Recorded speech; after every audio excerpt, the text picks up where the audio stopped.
Muses of Mythology is a spoiler-heavy podcast. That's an understatement.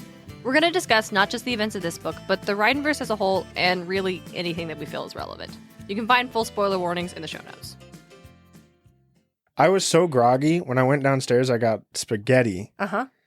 And I got like a glass for my Pepsi, and I poured the Pepsi into my spaghetti. So I had to make a new bowl. That's going to be our cold open.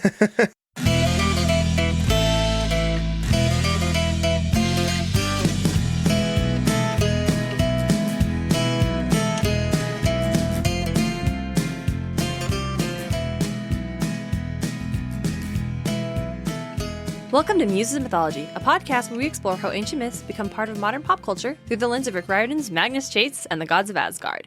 This is Story 84, Ragnarok. I'm your co-host and podcasting muse, Darien Smart. Joining me is my co-host and brother, DJ. How's everybody doing today? I'm DJ the Muse, and I'm excited to start this episode or end it. We begin at the end, but first, we must muse around in the garden. All right, DJ, we're covering Norse mythology. There we are. And after a long, winding, challenging process, I feel like we will truly begin now at the end. Yes. Ragnarok. Absolute blast of a time, I'm sure. I mean... Everyone seems to be looking forward to it. I can't wait. I mean, yeah, that's the thing, is that everyone has... There is such a blueprint for the apocalypse, and lots of cultures and mythologies and religions have here is our blueprint for the apocalypse. Like, this is not unique to Norse mythology, but it is perhaps, I think it's arguably unique because everybody knows about it and they're expecting it. They don't know when it's coming. There are signs that it'll happen, and they're all, I mean, I don't know the original stories, but every time it's depicted, they're all kind of excited. Yeah. So let's go ahead and get into it. DJ, what can we gather about Ragnarok from the Magnus Chase books? All 800,000 Einherji are going to go to a battlefield, along with all the gods, all the giants, all the dwarves. It seems like everybody kind of just shows up and has a good time here in this battlefield. Yeah, everyone just rolls up. And everybody just kills each other. I don't know who lives and who dies. Doesn't seem like many people live. And we don't know exactly what happens after Ragnarok. Yeah, they're just kind of lots of inevitability. Yeah.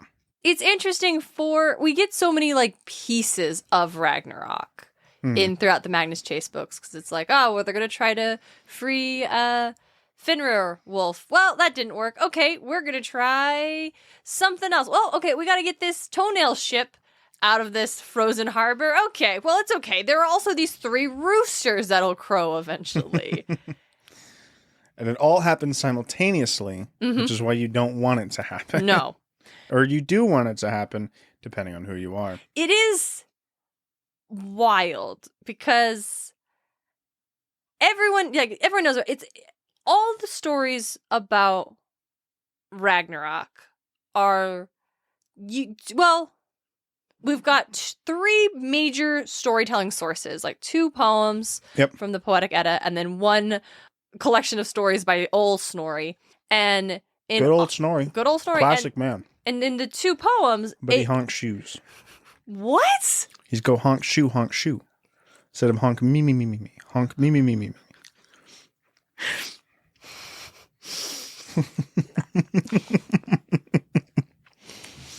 You know, you not seen those memes? No, I haven't seen those memes. And I wasn't going to call you out for eating an ice cream cone whilst we record, but I am going to let the listeners know that you are eating an ice cream cone whilst we're recording. I'm not eating it while I'm talking. My mouth is empty, and I'm looking away when I get to crunchy bits. Why you got to do this to me? Because you just said not honk shoe, but honk me. No. Not honk me. I'm sorry. I inverted those.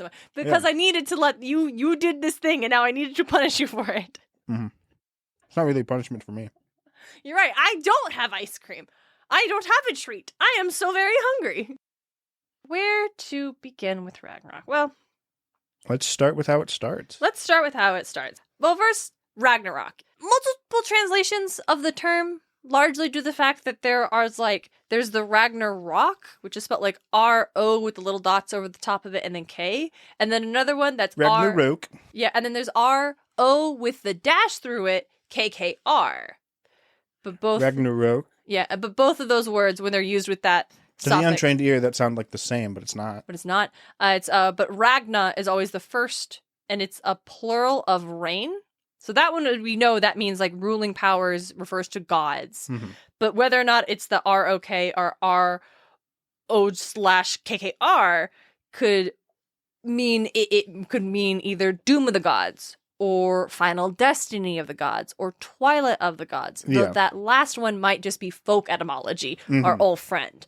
But either way, the word still means the gods are done now. It's over. Game over. This is This is the end. scripted end. You are getting the blue screen. We're done. It's a scripted loss. Sorry. It's a scripted loss. That's the word I wanted. Thank you. Like I mentioned earlier, there are three... Ragnarok is mentioned throughout like things, like someone will reference Ragnarok. But our primary sources for understanding what this event is comes from the Volspa, which is the seer's prophecy, which covers like it's a poem, covers the creation of all the world from beginning to end, and it's framed as Volva, who is a German pagan like sibyl, speaking to Odin. Nice. Another poem we have that gives us a lot of details about Ragnarok is called the Vasterundinir, which is a poem that is a battle of wits between a disguised Odin and then the giant whose name is the title of the poem. And then lastly, we're going to swing by the prose Edda with good old Snorri in his Gylfaginning, which is a... Gylfaginning. Which features a king who's having a conversation between three beings who are seated in the thrones of Asgard. And it's kind of implied that like all three of them might just be Odin. But don't worry about it. And through these, we get different details about Ragnarok. And there's a lot of, this is the same here, or this was mentioned here and not here. And then there's Snorri, who will just outright contradict the own stuff that he physically quotes in the next page. But we'll get to that. From the top, here are the signs. Like, if you, dear listener, if you're like, I gotta be on the lookout for Ragnarok. Yeah. Like, you might mention, like, the temperatures are hot and the world will be plunged beneath water. And you might be like, oh, hey, climate change, I'm a little freaked out by that. For real. Let me hit you up with some other things you gotta be on the lookout for. The first thing, all the sources agree, the first thing that'll happen is the Fimbulvinter, which translates to literally awful winter. A very long winter. Mm-hmm. There are 3 long, terrible winters, no summer at all. And basically, like, quote, the sun is useless. And as you can imagine, if the world were to face 3 terrible, terrible winters with no summer, it would probably cause a lot of problems. Oh, yeah. You'd see... I can think of a lot of places that do not have the infrastructure for ice. Yeah, for ice, obviously. But also, if you have long winters and no summers, you're not growing any crops. Yeah, it's a little rough. And once resources become scarce, people don't work so well together anymore. So you see, during this time, it leads to like a direct like social upheaval, an innumerable amount of wars.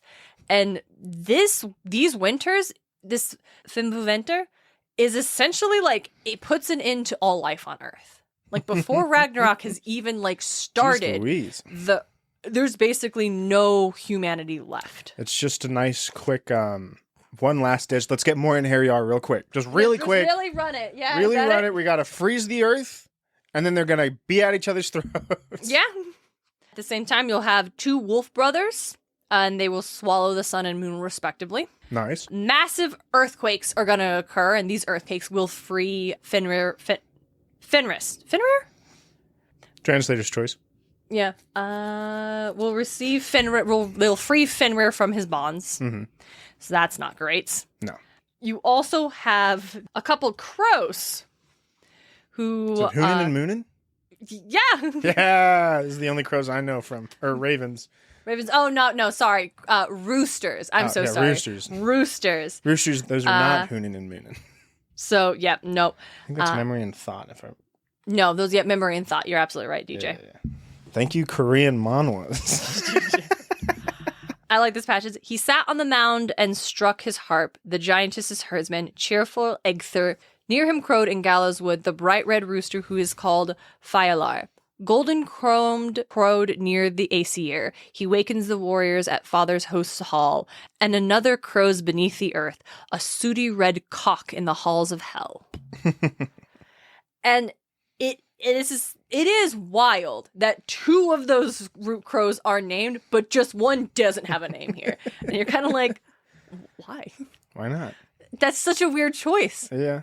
So that's another sign. Once all three of these crows start to, cock-a-doodle-doo, Yeah. it's like the inverse of... Actual roosters? Well, I was trying to remember specifically that Don Bluth movie, Rock-a-Doodle-Doo.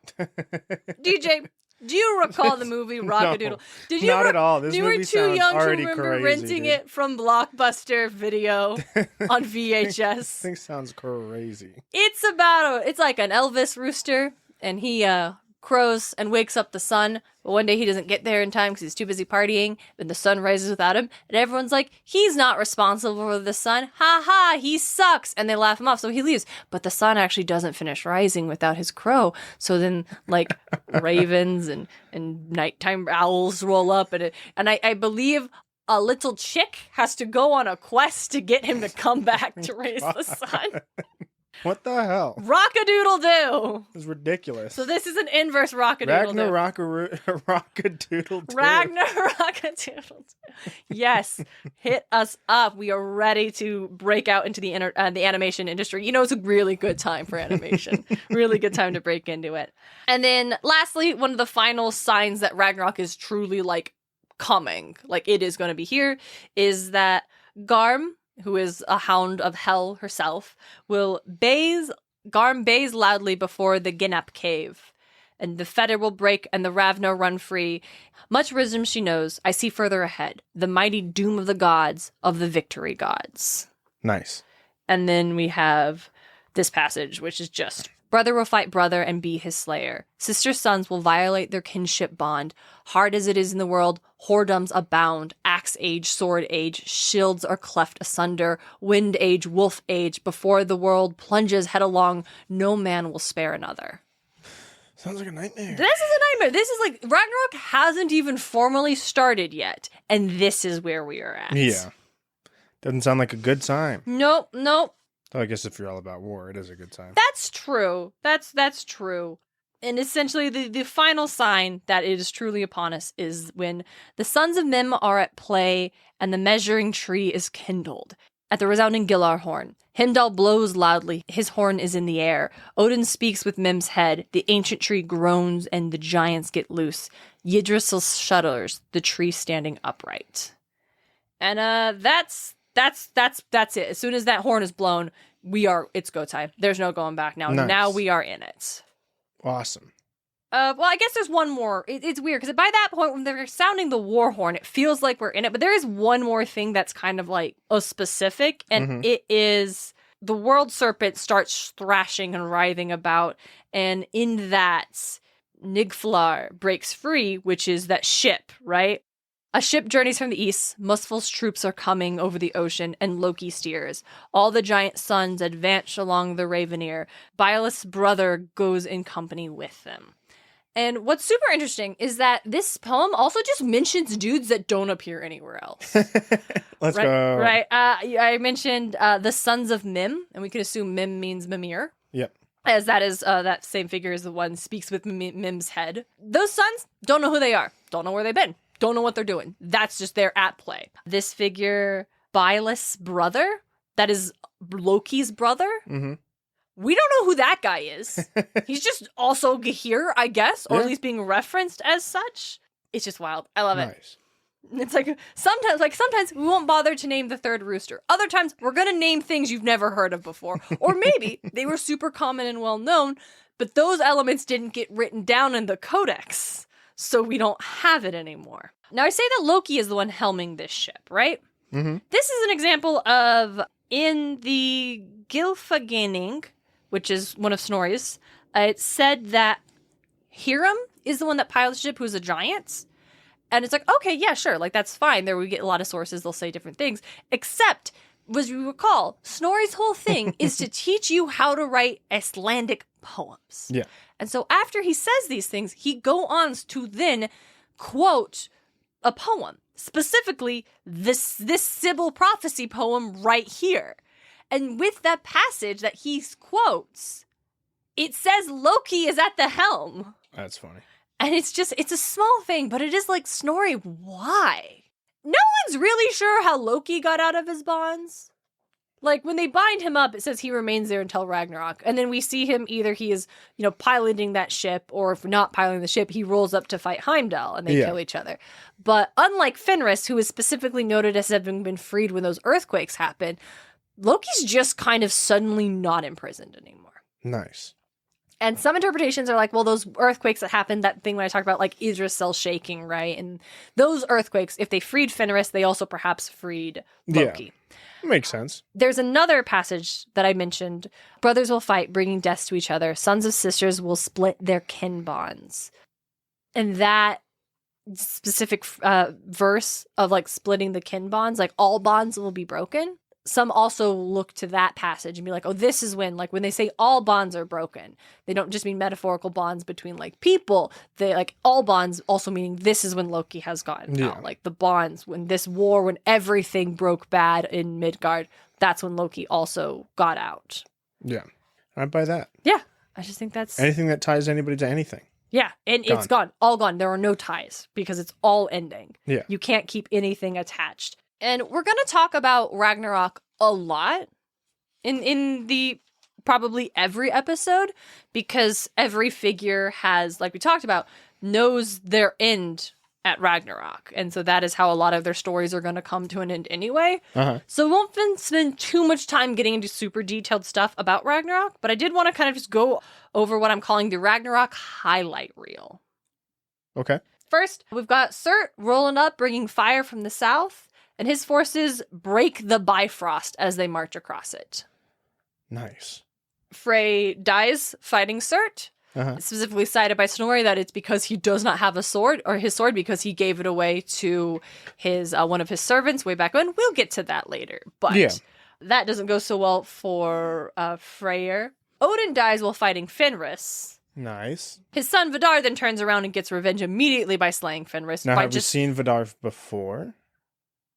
We have not, but we will talk about Fenris eventually. That we will. Yeah, haven't seen Vidar before. You know what? Yeah, this dude just kind of appears and is like, "Where are you from?" But he's probably Odin's from son. Something else that we don't have. Yeah, or maybe he's a minor, because he doesn't appear in any of the Magnus books. I'm like, where's this dude been hiding? I mean, like, it seems like a lot of, like, Loki's brother doesn't appear in exactly. So it kind of feels like this might be. It could mentioned very well one be. time. How do you flesh out this guy? One time in what we have. Actually, hold up. This dude is the dude who had the big shoe. Ooh. Big shoe guy? I vaguely remember big shoe guy, because that's how he kills Fenris. It's made of all the scraps of the discarded leather, and he just busts it, like he breaks Fenris's jaw open and stabs that spear right into the wolf's heart through his throat. Which is very metal. It tracks. This is Ragnarok. Thor, who is specifically, he one of his epitaphs is like, Midgard's warrior, Midgard's protector. Yeah. He rolls up to deal with the World Serpent, because remember, the World Serpent doesn't wrap around Yggdrasil. It doesn't wrap around Asgard. No, it wraps around Midgard. It wraps around Midgard, and its thrashing is causing flooding in the waters to rise. So Thor goes... Everyone's already dead on Midgard. Yeah, don't worry about it. So he goes to slay the serpent, and does, but the venom from the snake, he takes 9 steps before he falls. Which the fact that there's a specific number with that, like, it's a step for every world. Oh shit, it's a step for every world. Yeah, DJ. Is it like he steps through all the worlds and then falls then, perhaps? Maybe. And then Thor runs through all 9 worlds. Damn, D. I was just thinking how I like the extra artistic flair of describing he took 3 steps and then fell, like, rather than just he staggered and fell like that. Yeah. But no, you're right. There are 9 worlds. Thank you, DJ. Yeah. We got Loki and Heimdall fight, and they just kill each other. And you're like, okay, this matchup seems wild. But Good Heimdall would never lose to Loki. Tyr by this point has been killed by Gamar, big wolf. Mm-hmm. By this point, the sun turns black, land sinks into the sea. Bright stars vanish from the sky. Steam rises up in conflagration. Hot flame plays high against the heaven itself.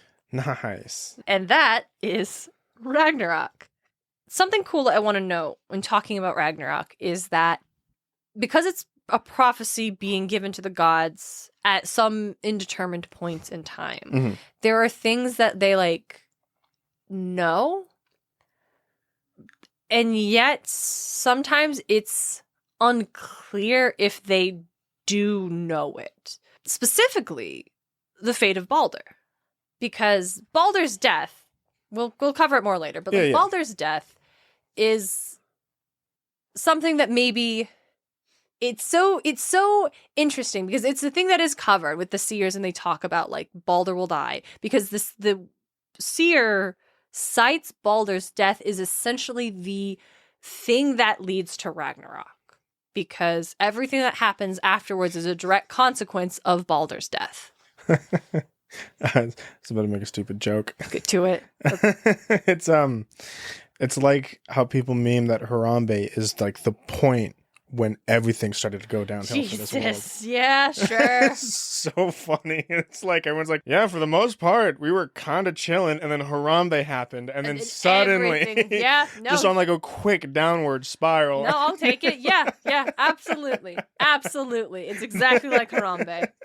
So we'll dive in more in that later, but it's something I wanted to think about in terms how such a key element of Ragnarok is the gods know what's going to happen and don't try to stop it. Yeah. They also, Frigg, Balder's mother, she knows her son will die, and she still tries to stop it. Yeah. By getting all the things to vow. Do they know that Balder's death is what is the linchpin that leads to Ragnarok at this point? It's unclear because based on the seers, they should know that Loki's the one that because she doesn't get the mistletoe and Loki finds out about it, he's the one that causes Balder's death, and then they chain up Loki and everything else happens accordingly. But Frigg still doesn't get the mistletoe. So it puts in question, do they actually know? I think they might know to a degree. They may know to a degree, but if she knew that it would be mistletoe, she doesn't intentionally ignore the mistletoe. Because depending on the version of the myth, we'll dive into more at another time, but she missed it, forgot about it, or thought it wasn't important enough. Mm-hmm. If she knew mistletoe would be the thing that actually killed her son, she would not have done any of those things. She would have found the mistletoe. Yeah. There would have been another reason why she couldn't find it. Mistletoe hid from her, or she did not know of it. Yeah. But she does because they know Balder will die. Loki's at fault. They also don't know it's Loki initially, though. The gods find out it's Loki in time. And so maybe we can argue it's the fact that Odin only knows these things, and these are not things Odin has shared with anyone else. Because these conversations are only with Odin, and then this one king dude who sounds like he's just talking to Odin. So, Yeah, I wouldn't doubt if it really was just Odin being it is fate. Yeah. I'm not going to intervene. Mm-hmm. I'll let my wife run rampant. Looking for a way to stop this, but I can't give her the key information. No, that's true. And then because Balder's death is such a specific direct result or direct. I want to find it. Where's it? Direct line. Yeah, because when Odin goes to fight Fenrir and dies, the passage goes, then Frigg's second sorrow comes about when Odin advances to fight the wolf, and Beli's bright slayer against Surt, and Frigg's dear beloved must fall. Odin's death is her second sorrow. Her first was Balder's. Mm-hmm. So calling it that directly references back to Balder's death and ties these two events together specifically. Nice. And that's fascinating. And just brings the question, who actually knows Ragnarok is going to happen? And maybe it's just Odin and us. But we'll put a little pin in that for now. There's a good chance that Odin is telling people it's going to happen, and that's why he's preparing, but he's not giving out any more details than is kind of what needed. Yeah, they know a final battle will come, but no one because who really knows what'll happen next? Yeah. But I want to. This is a full conversation. I want to save that for. We can talk about it right now. Like, you want to talk about it right now? We can talk about it right now. It's about Ragnarok. Yeah. Well, I mean, like, do you want to save it for the end of the episode? Because I've got another chunk of Ragnarok that I wanted to cover. Oh, yeah, we can do that. But it's after Ragnarok. Because even though the world is plunged into the sea and every fire burns to the heavens, that's not the end. Nice. As to quote from the Sibyl's prophecy, she sees coming up a second time, earth from the ocean, eternally green. The waterfalls plunge, an eagle soars above them, over the mountain hunting fish. Because there's more. Wildly enough, there's more. Because even though I listed a lot of gods die, they don't all. Yeah. The Aesir find one another on Idavol, and they converse about the mighty Earth-Grilder and Fimbulvinter's ancient runes. There will be found again in the grass the wonderful golden checkers, those which they possessed in the bygone days. Without sowing, the fields will grow, all evil will be healed, Balder will come. Hod and Balder will settle down in hopped victory homesteads, and the slaughter gods are well. Do you want to know more, and what? Do you want to know more and what? A refrain that appears throughout this poem again and again. Like the seer is speaking to Odin. Do you want to know more and what is you wish to know? But yeah, it describes the rest of time. Well, not the rest of time, but it describes that there will be more. Like there is more. She sees like places where they'll live. The hall she sees standing fairer than the sun, thatched with gold at Gimli, and there noble fighting bands will dwell and enjoy the days of their lives in pleasure. Nice. But wait, there's more. We get a little bit more about what the world is in the Faftherdens sayings, which is the poem which Odin's like, hey, battle of wits. And it's like, they call it a battle of wits, but I think I need to look up what that really means, because it is Odin asking the giant questions and the giant answering to prove he knows it. Uh-huh. But the giant doesn't ever, at least not in the passages that I was reading, the giant doesn't seem to ever answer Odin this. He just says, oh, tell me this. Yeah, tell me this thing, the giant answers. Tell me the second thing, the giant answers. Tell me this third thing. Tell me this fourth thing. Tell me this fifth thing. I love the way these poems are structured, because it's such a reminder that they were meant to be verbal. You have those passages refrain. It's like a fairy tale when things sound the same. My grandmother, what big eyes you have. What big ears you have. Yeah. What big teeth. Because it's supposed to be memorable so you could tell it next. Yeah. But it is like, it's like a battle of wits, but like never does Odin in disguise ever have to answer a question. But at one point in time, he asks, Odin said, much have I traveled, much have I tired out, much have I tested the powers. Which humans will survive when the famous mighty winter is over among them? Vafthrudrun said, life and Lifstari, and they will hide in Hodemir's wood, and they will have the morning dew for food, and from them generations will spring. And Odin also asks, from when will the sun come into the smooth heaven when Fenrir has destroyed this one? Elf Radiance will bear a daughter before Fenrir destroys her. She shall ride, when the powers die, the girl on her mother's path. Essentially, the sun will have a daughter, and that son will follow the same path as her mother in the next world. He asks, essentially, like confirming, like, will there be rivers? Yes, there'll be rivers. There isn't only the perfective spirits in this world, although they were raised among giants. Which Aesir will rule over the gods' possessions when Surt's fire is slacked? Vidar and Vali will live in the gods' sanctuaries when Surt's fire is slacked. Modi and Mangi Told you they survived. Modi and Magni shall have Mjolnir and demonstrate battle strength. Now, those two, the first two are sons of Odin. Mm-hmm. The second two are sons of Thor. Yes. Yeah. Yeah. We talked about it, didn't we? Oh, I couldn't remember whether they survived or not. Yeah, I said they survived. You're like, no, I think they just do well in Ragnarok. I'm like, I'm pretty sure there's no, you're right. Here's the thing. I don't know if that made the cut of the episode. Oh, come on. I think that was in our Inherity episode. And that episode, 40 minutes got scrapped. Right, so we get, there will be gods. There will be more gods, specifically. Well, at least there will be the sons. We can assume that Vidar and Vali and Modi and Magni are gods because Odin has asked which Aesir will rule. Mm-hmm. So if they're Aesir, they're not demigods. And in Norse, there aren't demigods. like the Norse deities, when they have children, their children are also gods. This is something I think we'll circle back to later, but it's something I'm realizing I don't think we've covered. Demigods is almost distinctly Greek. Yeah, the idea of gods having children with human women does not seem to be prevalent in Norse mythology. Because, like, the kings are typically kings because they have descended from a great line of kings to begin with. And there may be an example of this that's incorrect. We will get more into this later. But currently, I don't think there are, like... I'm going to say this for the Aesir episode because I'm curious, like, who gets to be not Aesir and Howdy when we cover that again. But yeah, so we know at least these 4 gods are going to be around. We also know from the Sibyl's prophecy that Balder and his brother Hod will return from Hell, and they will be there as well. Nice. Which also ties us back into Balder's death leads to Ragnarok, and this is like unjust death is what results in the destruction of all things.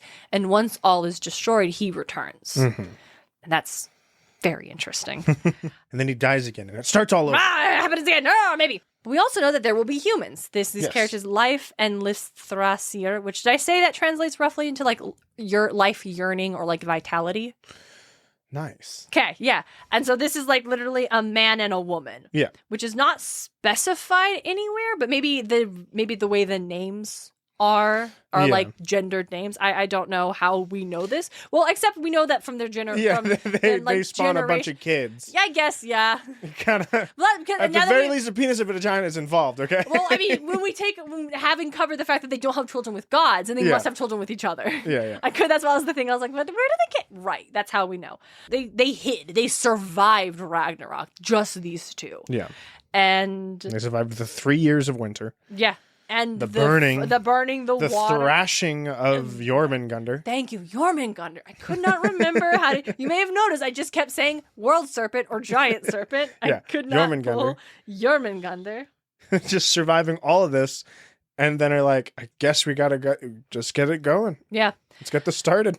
There is, and then that's just what the world will be. In this conversation, in this poem, Odin then asks, what will Odin's life's end be when the powers are torn apart? The wolf will swallow the father of men. Vidar will avenge this, the cold jaws of the wolf. He will sunder in battle. Odin said, much have I traveled, much have I tried out when I have tested the powers. What did Odin say into his son's ear before he mounted the pyre? Vafthrudrn said, no man knows what you said in bygone days into your son's ear. With doomed mouth I have spoken my ancient lore of the fate of the gods. I've been contending with Odin in words of wisdom. You'll always be the wisest of beings. So that's how Odin wins. Just real quick, that's how what Odin wins. What did I say? Yeah, he's like, I'm wise, I know all things. And he's like, what did I say? And it's circling back, to my son when I mounted the... I mean, that's a real... Batman can ask any question, so what's the identity of Batman? Really? Yeah. There's it was in the animated series, so I don't know if it's actually in the comics. It was like a television guy. He's like, ask me any question, I'll be able to answer it. Like, and if I can't, you get the hostages and blah blah blah. And so it's like, I can ask anything about anything. It's like, yes, politics, literature, like art. I'll answer anything. And Batman's like, what's the identity of Batman? And he's like, fuck you. Yeah, I'm done. Kind of. Yeah, that's right. Oh, okay. I understand now. I'm not playing this game anymore. But yeah, so, and specifically when he... fair. Yeah, and then the reference of, like, what did he whisper in his son's, like, before he mounted the pyre? That's, again, referencing Balder. Yeah. So, that's the only son that died of Odin's was Balder. And that's then the giant's like, fuck you. Nobody knows. You said it while you were alone, dude. It's not fair. He's the only one. In this book, it's got a couple like notes. Like, for example, when it says like the sun, I just flipped to the back. I'm like, that's Balder, right? That should be Balder. That's not some weird wording. And it is, but it also mentions that like only like obviously only Odin knows, but it's like perhaps the promise of resurrection is what perhaps he whispered in his son's ear. Odin's the one who's like, all right, I'll make sure Ragnarok happens. Yeah, because here's in bygone days. Okay. Save it. Let's just save it for the Balder episode. No, I want to save it for later in this episode because what you said in bygone days, the way it's worded, implies that Balder has already died at this point when they are having this conversation. Yeah. Well, I thought the pyre was the funeral pyre. Yeah, the funeral pyre. So in bygone days. Yeah, exactly. But bygone days is also how they referred to the Aesir who find the gold pieces in the Sibyl's prophecy. This translation I have calls it the Seeress's prophecy, and that just has a bad mouthfeel. And I can't Sounds hold like psoriasis. and I can't hold the Icelandic name in my head because I don't have it in front of me. Yeah. So I'm going to call this the Sibyl's prophecy. Well, I want to see the Icelandic name. Oh, I don't have it. Oh, okay. Like, I have it in my notes over here, but that's on my phone, but, like, it's not in my hand where I've got the book. I've got a lot of things going on. Yeah, fair enough. Dear listeners. Let me see if I can show it to DJ. Oh, Volspa. That one's not bad. The Volspa? Volspa's I can Volspa's handle pretty good. Volspa. But in that one, it's then when the surviving Aesir find those golden pieces, it's referred to as what they had in the bygone days. The bygone days being before Ragnarok. Oh, okay. But Interesting. yeah. When does this take place? Like, that's what I want to know. When does this conversation with... It must take place after Baldur's death. Yeah. If he's like, what did I whisper? And not what will I whisper, but what did I whisper? There's one more piece that I want to talk about in regards to what is this next, like, age. And once they said this is who will be part of the next age, and describing sometimes, like, this is the houses where they'll live, and the ones that Snorri mentions contradicts the ones that are again quoted in the poem he's referencing. But okay, Snorri, go off, my man. We don't know anything beyond that. Like, we don't know. We know that Modi and Magni will be like prove themselves as battle worthy, but like in what battles, we don't know. Yeah. At the end of the Sibyl's prophecy, the Volsva, Nidhogg is mentioned again, and it is kind of like you could interpret it as the seer is a reflection. Like, he mentions corpses and pinning them down, and is that this beast eating the corpses after Ragnarok, or is it bringing her back to the present, wherein just because the poem just abruptly ends at that point, and so it's like, is Nidhogg present after Ragnarok still, or not? Like, we don't know what this world looks like in a lot of detail. No idea what happens to the Einherji. They are mentioned as going to battle with the Aesir, and then that's the last time the Einherji are mentioned specifically. And there's about 800,000. Yeah. We can assume Fenris ate them all.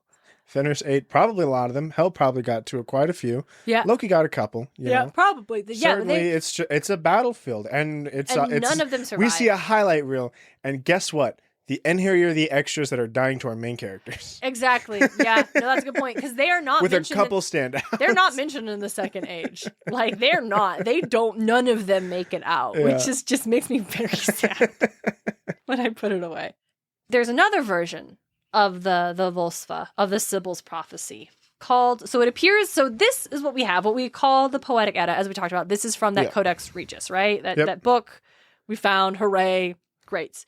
There's another version of this poem that was found. It was from Harker Inderson's Hawksbook Codex. So literally Harker's book codex. Yeah. So this one was a early 14th century compendium of prose and verse written for Harker Erlendsson, a prominent Icelandic official. And it's largely similar, this poem. There are some differences, and as you can expect if they were written several hundred years apart. Yeah. But this one contains a completely new stanza that does not appear in the older version that's found in the Regius Codex. Okay. Bygone days and Balder and Hod will be together again. And like there will be what I mentioned before, the hall she sees fairer than the sun, thatched with gold at Gimli. Their noble fighting bands will dwell and enjoy the days of their lives in pleasure. Then comes the mighty one, to the judgment of the powers, full of strength from above, he who rules all. Does that sound like the Christian God? There it is. There's the Christian God rolling up and being like, and I'm in charge now.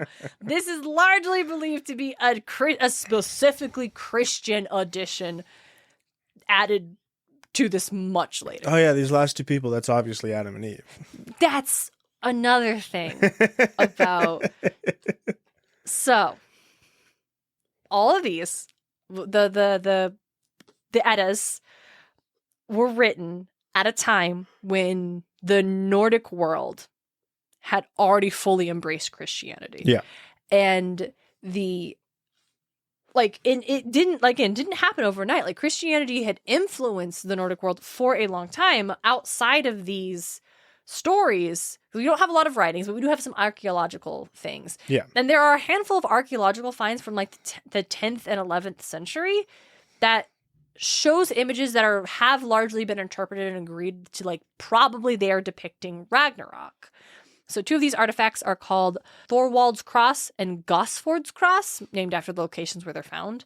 And they feature not just like images from Ragnarok, but also like Jesus on the cross. Yeah. Like Christian imageries and demonstrate how Christianity was already such a strongly held belief, though it had not completely wiped out like these traditional Nordic stories. Yeah. They just kind of were Incorporated themselves. Yeah, right? And so there's another one that's called Skarparker Stone, which was a Viking Age memorial runestone found in Sweden, also dating to like the 11th century. And it features a verse, like a runic verse, which is very incredible because we don't have a lot of that, right? Yeah. Earth shall be rent and the heavens above. And this is very, very similar to the 3rd stanza of the Vospa, of the Sibyl's prophecy. Early in time, Ymir made his settlements. There is no sand nor sea, no cool waves. Earth was nowhere, nor the sky above. A void of yawning chaos. Grass was there nowhere. Nice. And it's this interpretation and in this poem, it's believed that it is meant to, like, these words are meant to specifically reference Ragnarok. And so in grief, it's a memorial stone. And the idea that there is this father who is equating the loss of his son to the end of all things. Mm-hmm. This stone also features a lot of Christian iconography, like a cross. And so we can essentially, what I want to really try to like cement in these conversations we have about these stories and how they're influenced by Christianity and stuff, is that they were, it seems, both held in hand together. Mm-hmm. Like, in this grief this father had for the loss of his son, he has, like, there is this symbol, there's Christian symbols, the cross that represents like Jesus and coming, this symbol like life after death and being reunited and coming back, right? Yeah. And also a passage from a poem about Ragnarok, or eventually about Ragnarok. And the idea that these stories were still so influential that they'd be like, the loss of my son is like Ragnarok for me. And using that verbiage and using that, like, demonstrates how it was still so very prevalent. Mm-hmm. But also, pretty wild that we have a man and a woman who are going to repopulate the earth, huh? Not the gods creating more people, just... Yeah. And the dwarves and the elves are just gone. They just died. There aren't them anymore. Like, we only have... A little wild. God's favorite. We only have humanity, right? And there's also this concept of Ragnarok and the fire and it being consumed by all things and monsters rising from the waves and armies marching with flame. Sounds a lot of Book of Revelation, don't it, sometimes? Just sometimes. Just sometimes. So, which brings us to that hard point of, like, I'm doing research for Ragnarok. I kept finding places that were stating, like, the story of Ragnarok existed long before the time that Christianity came to Europe. It's not really true, though. It's not really, because I was like, well, when did Christianity come to Europe? Came to Europe at, like, what, 300-400 like AD? Yeah, because it became the dominant religion of Rome in, like, the 300s. Yeah. And yeah, obviously it branched out, but, like, it's the thing we've talked about. We're trying to, like, what were the Germanic stories? What is Norse mythology? And I think ultimately, like, you kind of just have to accept that we don't have a Norse mythology that is not probably being influenced by Christianity. Yeah. Because at the end of Snorri's one where we talk about Ragnarok and all these things, where it ends, he says it's in, like, literally we've talked about all of Ragnarok and then the second age and then Lif and Lifthrar, where, like, how the sun will still be there, the daughter of the previous son. And then there's an epilogue. As for the Aesir, they sat down to discuss and take counsel. They recalled the stories he had told them. Then they gave the same names mentioned above to people and places, so that after much time had passed, people would not doubt that they were all one and the same. That is, those Aesir who have spoken about and whose names were now assigned the very same names. Someone there was to be called by the name Thor. He was taken to be the old Thor of the Aesir and Thor the charioteer. To him they attributed great deeds that Thor or Hector accomplished in Troy. Thus, people believe that it was the Turks who told stories about Ulysses, and it is they who called him Loki, because the Turks were his worst enemy. That's really funny. So just also kind of being like, but they're not gods, and I'm going to tie my culture's folk stories back to that of Europe and Rome and Troy and Homer. That's funny. Yeah, it's just Snorri had an agenda, and sometimes agenda can become a bad word. But he was really liked these poems, and he was doing a job. He wanted to elevate this as an important storytelling device and technique for Europe. Yeah, good for him. He crushed it. He crushed it for real, for real. It's wild though, and that does lead me to ask you the question, DJ. What's up? Do you think Ragnarok already happened? I think you could definitely make the argument. Mm-hmm. Right? Yeah. Being as we have had an ice age, we have had floodings. Yeah. Right? And we see floodings through a lot of mythologies. There was a past flooding, right? A lot of different theologies. It's like... Now, we didn't have great infrastructure to deal with floodings, but floodings did happen a lot. Yeah. There's also like some theories that like maybe the stories of this are related to like the ice age that the Nordic area would have experienced in the BCs, or also a massive volcanic explosion that they would have experienced in the BCs that would have led to, the sun going black and an intense long winter. Yeah. And we're going to talk about dude's really, really connected to volcanoes. Well, of course We're going to talk about that in time, but... Yeah, so I definitely think you can make the argument. Mm-hmm. I think it's fun. Yeah. I think it is because here's the last thing I've got. The question that we deal with, like if they know, like what I was talking about at the top, if they know Ragnarok is coming and they do nothing to stop it, why not?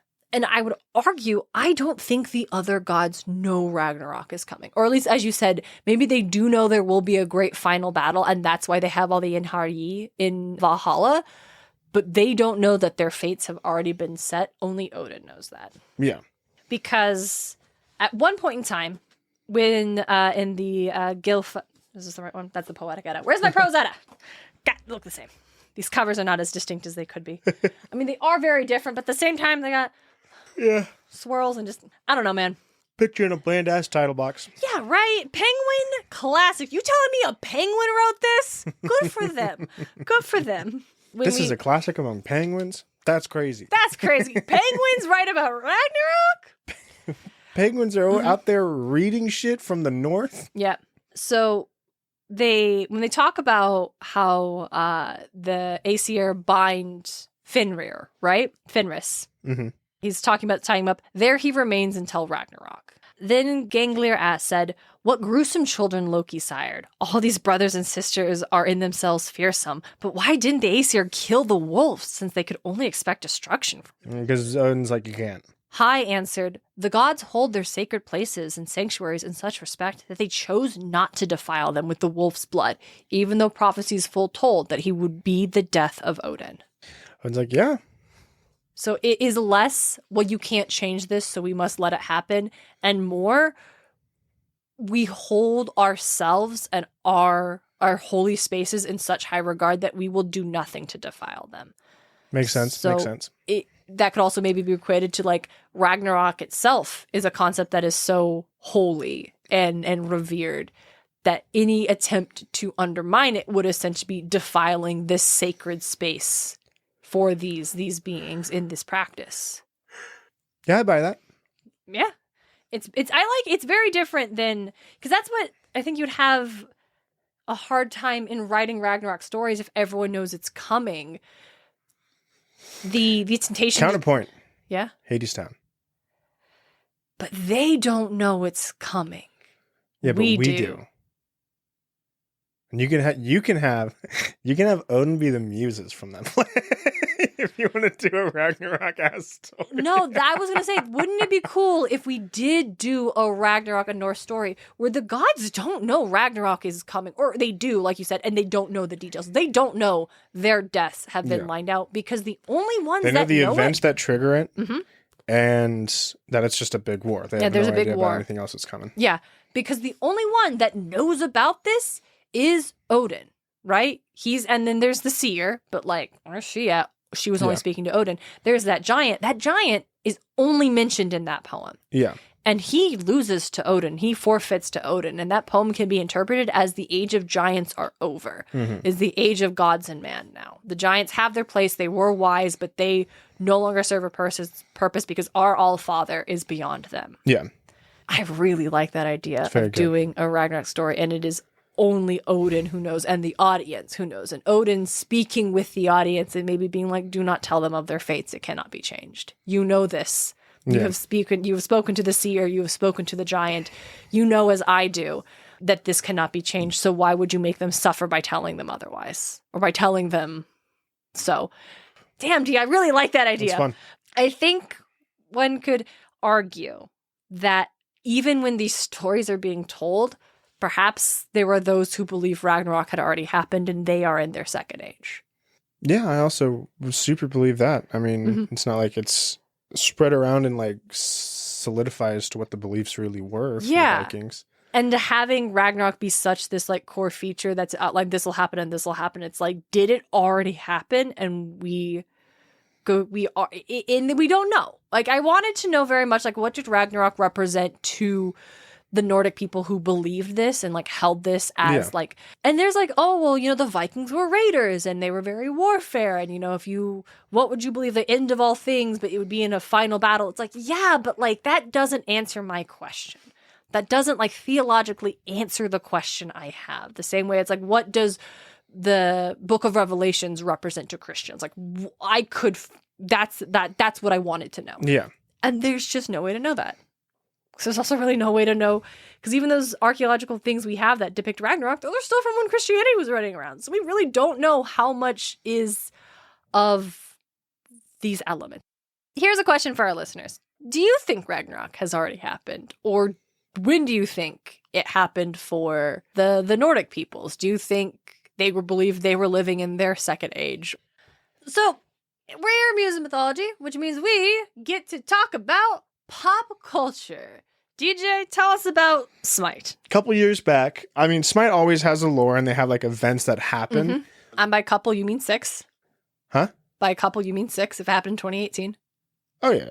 I mean, like 6 years ago, but they've always had these kinds of events and like they've always had like lore attached to them. Yes. Right? Okay. Yeah. That's cool. Every year they have an Odyssey where it's Odysseus going on some grand adventure through certain worlds and lands. And that's fun. At the very least, the one that I paid attention, it was him going through documenting all these things, talking about like Thor and Kukulkan and shit like that, and like depending on what he's talking about, it releases like a skin. Fun. It's really neat. I really like that. It's a lot of fun. 2018 was Ragnarok themed. That's cool. I don't pay attention to it often, and I wish I did more so, because it's always super interesting to go back and read. And apparently there were Dark Horse comics with SMITE. I didn't know that. Do I need to go get those for you? Maybe. Okay, I'm going to track them down. And it's like, after the events of Dark Horse comics, Hel had persuaded Hades into taking the Greek pantheon throne and started the event of Ragnarok, allowing Hel to take over the Norse throne. During the Divine Uprising, during the Divine Uprising, Bellona and Pele, absolutely, Bellona and Pele, brought the downfall of Hades, and afterwards they sought out Hera's arena to enjoy battles amongst each other, whilst Hera ventured to Valhalla to see what had happened during her absence. After encountering Odin and hearing his warnings of a new darkness, she sought the help from Thor, who would follow her if she helped him defeat Hel, which, after a grand fight, they become victorious. Yay! They head to Hera's arena until they find Ra and Bellona's crew destroying the once luscious arena. What? What? Ra then decides to help them find a weapon to kill this new darkness, which can only be assumed as either Set or Jormungandr because they came out shortly afterwards. Cool. It's really dope. Around this time, my favorite game mode got a rework of its map. And it was around when Jormungandr gets released. Yeah. And it's like Assault, which is like just one lane, 5 people, random gods. And every now and again, Jormungandr shows up on the side and just takes a look at the battle. That's so spooky. I do not like. He's fucking big. I do not like. No, too big. It's so much fun. Big fan. Yeah, we got some like skins themed around it, like on Ragnarok Hades and Ragnarok Jormungandr. Cool. Who are both like fiery and infernal. There's a Ragnarok Fenrir skin that came out, I'm pretty sure, before this whole event. And it's like he's purpled out and he looks like very menacing. And then there's Ratatoskr, who, after this Ragnarok skin for Fenrir came out, got a onesie costume of the Ragnarok Fenrir skin called Ragnatoskr. That's very cute. It's adorable. Oh, layers on layers. That's so good. He throws when he has like acorns that he throws out, and they have like little chains wrapped around them. Nice. I want to talk about Thor Ragnarok. Okay. Just for a second. It's called Thor Ragnarok because Asgard gets destroyed. Because Asgard gets destroyed by Surt, who's just a big fire giant dude. Or it's the events that kick off Ragnarok because the next movie is Infinity War. I like that so much better, DJ. Yeah. It's just one of the events that It's kick just it off. Yep, the end of all things, yep. Because then Loki dies and Heimdall dies. Yeah, it went. Odin dies. Odin's But already he didn't dead. die to Fenrir, but we don't see Fenrir in the MCU. I think Hela's wolf is called Fenrir. That's ridiculous because that's not right. Well, actually, one thing I didn't mention earlier, I was going to say for later episodes. Sometimes sometimes it's believed that maybe these were actually originally the same creature that split at some point in time. Okay. But also, like, it's Marvel Thor. So, like, yeah, DJ. A lot of things we're using just for the aesthetic. I realized it right as I said it. It's also just turned around and decided that Hela would be Odin's secret daughter. Even though Really Odin actually does have a secret daughter in the comics already. And we just decided we would do this plot when it would have obviously been so much more thematic to have made Hela Odin's sister and then made them a direct parallel to Thor and Loki. Yeah. But okay, man, whatever. No one asked me. But yeah, it's called Thor Ragnarok, and largely the Ragnarok element is the fact that Asgard gets destroyed at the end. But that movie is really mostly a Planet Hulk plot with Thor has just commandeered focus. It's definitely a little rough. It's like what Wolverine did in Days of Futures Past, where it was supposed to be Kitty Pryde in the comics. She's the one that goes back in time and deals with this. But nah. It's got to be Wolverine because he makes the big bucks. And I get it, but it's like that. I like Thor Ragnarok. Don't get me wrong. I enjoy that movie immensely, but I feel like it's just called Ragnarok because it's a cool title. And also because it was foreshadowed in Age of Ultron, which was a bad movie and didn't need to be foreshadowing this stuff there and then pigeonholing, but whatever, no one asked. It's kind of the thing, I was looking up when Ragnarok is used, and it's just really option used the same way like Andromeda is used, where it's just used because it kind of sounds cool, but we aren't really doing a full retelling, recontextualizing, like investigation of these stories. Sometimes we'll also have other Norse deities, or at least things associated with Norse deities or their names, make an appearance. But very, very rarely do we get the Ragnarok is the end of all things element. And I have not played Assassin's Creed Valhalla or God of War, so I don't know. I haven't played Valhalla or God of War yet either. Speaking of Korean manhwas. Hey, there he is. You actually see, like, as I've said before, Norse iconography and Norse stuff used an awful lot which is really fun. It's a lot. When I was scrolling down the Norse mythology and pop culture, there's a lot of it. There's a ton, dude. They really like it. Yeah. They're a big fan, which I agree. I really like how they use it too. It's a lot of fun. The one that I'm going to bring up to like right now, because it's kind of the most relevant, I obtained a mythic item, and it's a regression style mana. For those of you who don't know what that is, it's when the player has already gone through a lot of trials and tribulations. I say player because oftentimes it's also used with a system. They've gone through sorts of trials or tribulations, and right as they're like at the end, they fail. And so they go back in time because either they get like the attention of a god, like they find some secret power. And while this one, it's not really the secret power that allowed him to go. He gets Odin's lost eye. That's the mythic item he gets. That's very cool. He gets Odin's lost eye, which allows him like to see the kind of like runes and like get really good stuff. Yeah. Ragnarok is used because our main character is actually the great enemy of the Aesir. Oh. Yeah, and the Aesir are trying to prevent Ragnarok because they don't want it, because Ragnarok means their downfall. Yeah. Right? And so they're trying to prevent it, gods. and the great enemy is the person that kicks off and helps lead the whatever Loki, I can't remember, it's Loki and Hel are all in this classification, and Jotun? No. Giants? No. Muspelheim? It's this specific. Okay. It's something that's like Aesir, but it's not Aesir. I just can't remember what it is. But it's the other one. But it's not Vanir either. But it's not Vanir. No. It's probably made up for It's probably made up, but it sounds like a Norse word, you know? It might be. I don't know. We'll talk about and it later. so what allowed him to go back in time was the prophecy. The great enemy is supposed to do this. And so it was protecting him all this time. And then when he finally died, it used the last of its prophecy power, I don't know, to bring him back in time, to let him start over, to let him get like better. Yeah. Does he want to do this?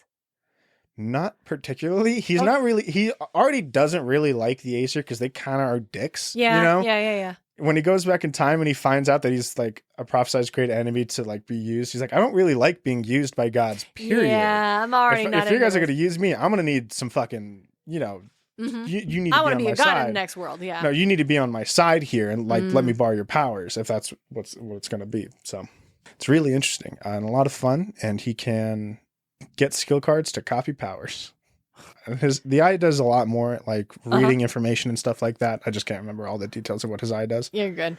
I got one more I want to talk about. And like there are obviously lots of others. Like dear listeners, if you're like, why didn't they mention? It's because we didn't know or we forgot. You should definitely email us. amusementmythology@gmail.com. We'd be so happy to talk about it. Or you can hit us up on Patreon. And if you support us on Patreon, not only do you get bonus episodes, you can just also join our Discord and talk with everybody about that. Patreon.com/museumythology. Yeah, I'm sure we were forgetting a lot that Tim O'Connor is sitting there being like, I cannot believe. Yeah. And I'm like, listen, maybe it's also less than 4 hours before this episode's set to go to the public. Fine. Don't worry about it. My life's not in chaos. I want to talk about DuckTales. If you didn't, I was going to. Rumble for Ragnarok. Yep. This is we did a whole bonus episode. Speaking of joining our Patreon, we did do a whole bonus episode talking about this. It's one of the 3 DuckTales episodes that DJ has seen. Yep. We learn that Scrooge McDuck is the hero of Earth.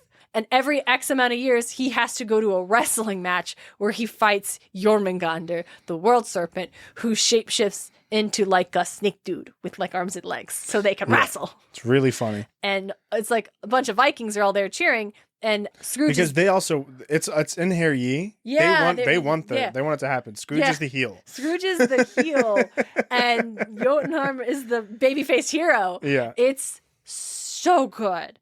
And I mean, DuckTales 2017 is so fucking brilliant and so smart and so funny just in general. But like the concept of let's do Ragnarok and it's so metal and let's do wrestling. And also if these ducks die, it's the end of the world. Like if they lose this wrestling match, then that would also like, if we see Hel is in it, I think they call her Heka because it's still a Disney property. And I think Fenris Wolf is the name of her dog there as well. They use Fenris Wolf. Yeah, probably. It's very fun. Yeah, I just like that a lot. I like the different Norse references, I like the wrestling thing. the framing device is good, and just the wild choice of, so every X amount of years, Scrooge McDuck wrestles the world serpent. Just got it. It's like, yeah, and that's one, insane. Two, absolutely plausible, completely believable in this world that you have already spent time creating for me. Thank you so much. So We've already hung out on Ithaquack, so why wouldn't I believe It's this? so funny. Storkules is Donald Duck's best frenemy. But that's Donald's perspective. Storkules loves him like a brother. Oh, yeah. Like, it's so good.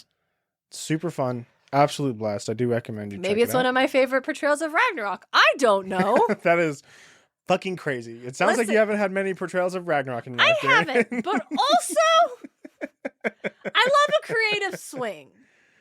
Few things are more creative than this. No, that's fair. So, It's an absolute blast.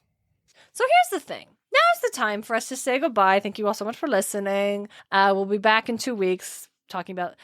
I haven't actually made the new episode schedule covering what is going to happen.